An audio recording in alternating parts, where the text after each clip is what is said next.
Hi, welcome to Litehawk. Here we're just going to do a little quick video showing you how to pair an Ally drone. So the one great thing about this product is that it comes with a actual physical controller.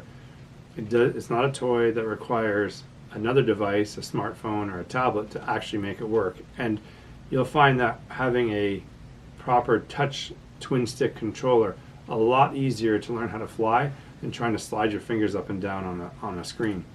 So great that this is included. The other thing is that the connection between the controller and the drone is a 2.4 gigahertz system. You've got a cleaner, stronger signal than if you're using Wi-Fi or Bluetooth or something like that. So very, very helpful. The main thing though, when we're going to pair this, and we get these questions all the time where people are trying to pair their drone to the controller, and when they go up to fly, the drone really isn't flying well, it's not hovering well, it's kind of drifting to the right or the left, and just generally being very challenging to fly. The most important thing before we turn on our drone and connect it to our controller is we need to be on a flat, level surface. If I'm even holding this drone at X amount of degrees, whether it's 1 degree, 10 degrees, 15 degrees, when it pairs, the drone thinks this is level. And so when we go up, it's going to automatically kind of go up and to the right. So and the best way to get around it is unfold it.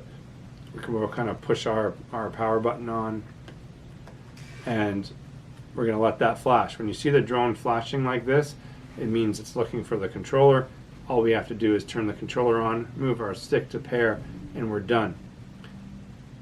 Easiest thing to prevent kind of crashes and frustration is before you turn the drone on, make sure you're on a flat level surface. And that really is the best information I can give you. Of course, we do have the app that's available if you want to access the camera and take videos and photos. Always strongly recommend you learn kind of how to fly. It's a very steep learning curve.